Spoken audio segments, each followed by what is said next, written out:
They stood on my doorstep like strangers, rain on their coats, a forced smile on my mother's lips, my father's hands shoved deep in his pockets. She said, "Can we talk?" I didn't flinch, didn't invite them in. I looked her dead in the eyes and said, "You already gave your answer. This is mine." Then I stepped back and shut the door. A week earlier, I got the call from Aunt Merrill. She wasn't trying to stir trouble, just thought I knew. "Isn't it great about the lake house?" she said. "What lake house?" I asked. She went silent. Turns out my parents had transferred the deed. The lake house, the one Grandpa built with his bare hands, was now under my sister's name. Full ownership, quietly signed over last month. That was just the start. The college fund? Cleared years ago, for her law school. The trust?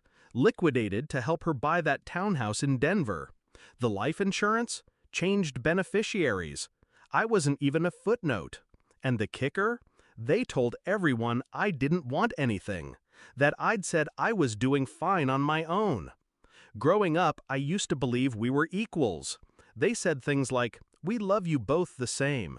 But love isn't what people say, it's what they give, and what they take away. It started small, birthday gifts that got cheaper while hers got grander. Excuses, "You don't need as much, she's struggling more, you're stronger." Strength, I learned, was just another way of saying, "You don't matter as much." I didn't confront them. I collected facts. I pulled public records, traced the trust transfers, found the bank statements, called the insurance firm. Quiet, cold, focused. I didn't cry. I calculated. They thought I wouldn't notice, that I'd keep being the polite one, the dependable daughter, the emotional sponge. What they forgot is that silence isn't weakness. Sometimes it's the loading of a weapon. When they showed up at my door, I knew why. Word had spread. Aunt Merrill was livid. My cousins had questions. Even my sister looked uncomfortable. Her new gifted vacation home now a symbol of theft. The public guilt trip started soon after. Family group chat lit up. Passive-aggressive texts, vague Facebook posts from Mom about children forgetting what parents sacrificed. One message read, "We did the best we could. You always said you didn't need help." I replied with a screenshot, the trust withdrawal, dated, signed. No one responded. Then came my turn.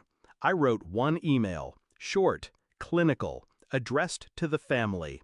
Subject, "For the record." Inside, every document, every transfer, every erased name.